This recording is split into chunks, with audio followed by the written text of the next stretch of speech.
Hey, I am Joel Mantooth, and this is Horse Talk Podcast. On the last episode, we talked about finding that new horse and what to look for and where to find it.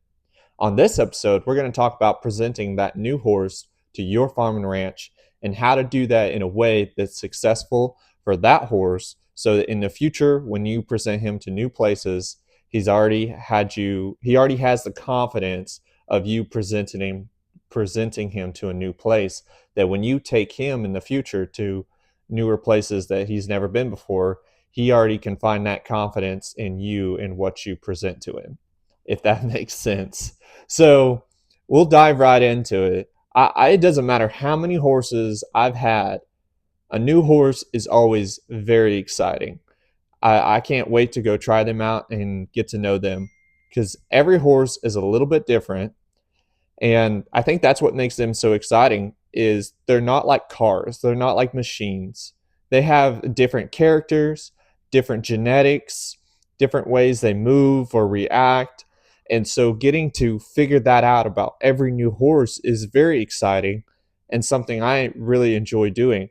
But it's also something that I want to teach y'all about how to do that in a safe way. That way you can create success in that new horse and you, and it keeps you safe because you don't really know that horse's past. So, doing it in a way that's slow and understanding how horses work will keep you safe and him safe. If you understand different uh, characteristics about horses, you can kind of have a baseline to start off with of how different horses work. So being around lots of horses and lots of new horses, figuring them out will help you with this. I got that opportunity when I was younger, with my dad. He would bring home horses and we'd be trying them out. And so I got a lot of experience getting on new horses and trying them out. But thank goodness a lot of them were like older ranch horses that's been everywhere and done everything. And they were just super broke. Few of them weren't, but that was one of my favorite things is I know dad would be coming home with a new load of horses, and I was like, I'm ready to go to the barn and trying them out. That was just great experience for me. So we'd go up there and dad would have a whole trailer load. We would unload them, and I would always have one or so that I couldn't wait till we would get around to trying him out, and or that horse, or sometimes he'd even have a pony or two on there, but on the trailer. So that's kind of how I got the experience of trying out lots of new horses. And it really gave me a lot of um, ideas for like in the future of how to try out horses in a safe way. Because even though those horses were older and broke, there was always, a few buttons that they did differently. And you had to kind of figure those out in a quick way. That way you can bring that full horse's potential out to know how broke he was. So learning how to treat horses different because they were all trained different, and learning how to bring out the best in them to know how they actually ride gave me a great experience. So I was fortunate that I was able to do that. But anyways, some steps that I use now, I'm going to give to y'all, and these are pretty much common sense, honestly. Just presenting that horse to your farm, doing it in a safe, calm manner. So, like if I have a new horse, I'm going to go out and catch it. And, it depends on how many rides that horse has had, either like 30, or he could be an older seasoned horse. But if he's had like just 30 rides or hasn't really been messed with a whole lot, you want to take that catching process really slow because he doesn't know you. He's not had like a ton of different people messing with him. If he's only had 30 rides, more than likely he's only had one person ever really handle him a whole lot. So for a new person to just go up and put a halter on him, it can get them a little excited. So I would do that in knowing the horse of where that horse is at. But a safe way that I always kind of look at it depends on where the horse is at. But if you've got him up in like a smaller lane or something, you always want to make sure that horse is turned and faced up to you before you go put a halter on. And you can kind of move them around until they actually do turn face up and they kind of look at you. But I would keep moving them around a little bit until they do face up to you, and then put the halter on and lead them off. Um, Normally, I take them straight to the round pen, and then I'll start lunging them until I can get them thinking about me. So when I lunge, I want to lunge them at a trot at the end of my lunge line and go back and forth, make them move their feet in directions that you want to. And some horses don't know this, that like I've come to learn is some people don't really teach their horses to lunge. So when I take them into the round pen and they don't know how to lunge, I really kind of spend some time there. Sometimes it's just at a walk, but I want to make sure that horse is really thinking on his learning side of his brain, if that makes sense, or like really just thinking about listening to me. And so lunging is a great way to do that. And then if I'm seeing them move at a walk or trot when I'm lunging them, I can really get a good idea of how they react, so that when I go to saddle them, I kind of know a little bit about them before I just throw a leg over them and go ride. So this is a good way for me to really get to understand how they move and how they react to pressure in different situations. And you can do this all in the round pen. So when you have this horse really listening to you and he's paying attention, I would go ahead and take him to wherever you saddle. If it's a younger horse, again, or if a horse that has not been ridden, uh, you want to saddle them in the round pen. You want to bring your saddle to the round pen, set them there, and do your whole, like if they haven't been messed with, you want to do your whole colt starting series. But let's just say this horse has been rode 60 days. So if you've seen this horse tie up and be saddled, take him over to the tack room, tie him up, saddle him, do what you would do normally, but just kind of take your time and use common sense on what you've seen from that horse so far. But if he's a horse that's just really flighty and kind of looking at everything, and he doesn't really like the tack room or something, go ahead, take him to the round pen and saddle him there. Sometimes it's best to treat a new horse like a colt, because when you're doing your colt starting process, you're really taking your time, making the colt listen to you and introduce him to everything, like the pad, the saddle, in a very calm manner. That way it creates success and builds confidence in that colt. So you would want to use those same steps with a new horse that is younger. If this is an older seasoned horse, you've seen him ridden a lot, it would make this kind of process all a little bit different. But you would still want to be looking, like I said, when I was younger and I rode those really broke horses, I would still be looking for different key points that horse was trained with, that makes the best come out of that horse. Does that make sense? So go ahead. Let's say he's got 60 days ride. You've lunged him around and around pen. He's doing great. He's thinking about you. He's listening good. Take him over, brush him up, saddle him. When you go put the saddle on, take your time. When you go to cinch, this is a big one for me. Cinch him. I would probably untie him and cinch him up just a little bit, that it's enough where the saddle's not going to roll over. It's just snug on there, but it's not sucked up all the way, okay, with the cinch. You want to take your time cinching. I've seen this time and time again where people just put the saddle on and they cinch up all the way in one pull, and that can create a lot of problems with older, younger horses. It doesn't matter what horse, that can create problems, because you could actually build anxiety for that horse to be saddled. Because when you put that saddle on, he's thinking, oh, okay, that cinch is coming, so he's going to take a big deep breath, he's going to kind of bow up. You could create this problem very easily, but you could avoid it by just taking your time, cinch him up just lightly, just enough, put your back cinch on, lead him around in a figure eight, or lunge him. Doesn't matter. You can take him to the round pen, lead him around in a figure eight, make sure he's moving and he's moved both directions. That way he can kind of work himself into the girt a little bit. And I would do this just enough that you can kind of see him relax. And then again, go cinch up the saddle a little bit more.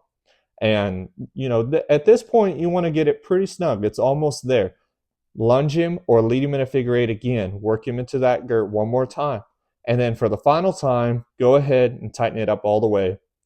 That it's enough that when you put your foot in that stirrup and you're going to go stand up in the saddle, that the saddle don't roll off. It's snug enough at this point. So I use 3 sessions of tightening the cinch before it's actually enough for me to stand up in the saddle. So I would use 3 sessions. At this point, you got him saddled, he's cinched, everything's going good. Lunge him, kind of really get to look at this horse move with the saddle. Same thing here. Go ahead and lunge him for a minute. Get him thinking about you. You want him to be in the state of mind where he's listening to you. And with a new horse, guys, it's like you want to kind of create that relationship right off the bat, that he loves you, but at the same time, he's there for a job and he needs to know who's going to be teaching him. So right off the bat, if you teach that to your horse, it'll create so much respect that that horse has for you. So this is the reason why I would go ahead and, lunge them, do all your groundwork, make them kind of listen to you in the right way, not just, force them. You're lunging them and they're moving around nice, they're calm, they're acting like an old soul. At this point, they're really focused on you. I would go ahead, put your bridle on, flex them on the ground. So stand on the ground and make them flex a little bit to make sure you have control before you just step in that saddle. If you got this at this point, go ahead, step in the saddle, flex them for a few minutes. Probably a minute or two. Flex them both directions several times that you feel like, okay, they're listening really well. And the reason why this is so important is because if you just get on and they're a young horse and you just ask them to move right out, they're not thinking there's someone that's controlling my movements. They're not really in that mindset. So that's the reason why flexing them, getting them soft, make them come to you, make their mind focus on you before you just ride off is very important. And so at this point, you flex them, you've done your steps there, go ahead, move them out. But I normally move them out in a figure eight. I'll ride in a figure eight for a few minutes until they move both directions. They're soft, they're bending nice. And then I would move them out in a walk, start walking around, and then trotting around. Trot some smaller circles. That way they're kind of connected to you. Then trot some figure eights. And then at this point, I would walk him again and then maybe do a little flexing, stop, back up. Make sure all your buttons are there. And that way you have control. Then go ahead. At this point, they're really listening to you. Everything's checking out really good. They're giving you the green light. Start loping. Ask them to lope off into a circle. Spend some time there loping some circles, and then one rein stop, pull them around, make them lope the other direction. Keep them busy a little bit.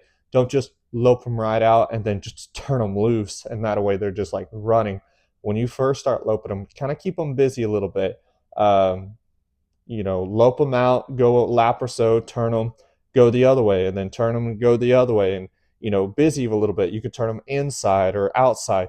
Make them really know that it doesn't matter what pace or what speed they're going at, they still have to focus on you.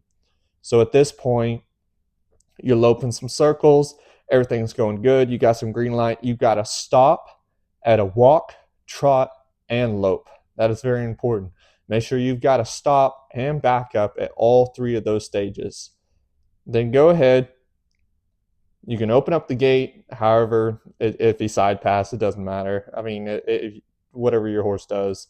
But open up the gate, ride him outside, ride him in some good, safe areas that you can kind of see how he moves. Because if it's a younger horse, you want to know how reactive he is to new things. But ride him in areas where you're going to keep yourself safe and that horse safe, just in case if something went wrong or something happened. you're not in a bad area where you're like, oh no, I really shouldn't be in this spot, especially for the first few days. I've had people where they're like telling me a story of a horse they got, and they'll be telling me what all this horse did wrong, and I'll kind of ask some questions, and I'm like, well, how'd you saddle them, and how'd you where'd you ride them? Come to find out, this horse had like 30 days ride. They saddled him up, rode him in their backyard around their cars and all this, and a cat and dog come running out behind one of the cars, and the horse spooked at it and then hit the trash can. And so, normally when you kind of dive deeper into those stories, there's always a little bit of a reason of what went wrong in those scenarios sometimes. But like when I'm trying out a new horse, like I said earlier, I want to create success. That way, that new horse has a lot of confidence because I know that I'm going to be taking that horse to other places one day. And I want him to have that confidence to rely on me. And I've already built that through this first time I got him home. Does that make sense to you? So I'm going to go ahead, ride him around. At this point, enjoy him, figure him out a little bit. No, you've done all your work in the round pen. Ride him outside, go on a little bit trail ride. See where he needs work, and the very first day, you probably don't want to do too much. You want to create a good experience. So normally, I just kind of ride them out, and I get an idea of what, like in the future, that training program on that horse is going to be. So when I'm riding them around, I kind of get some key points. Spend some time riding that new horse that you just got. That way you can learn a little bit about his character and how he works, and just you can learn so much if you just spend time with that horse. Piddling around. Just you don't have to do everything so fast and too much. You can take your time, piddle around with them, and before you know it, you'll know things about that horse that other people don't know, and it can create your future with that horse so much better than just going at it if it was like treating that horse like a car. You want to be a little bit of a detective in this way to figure out how that horse's character is.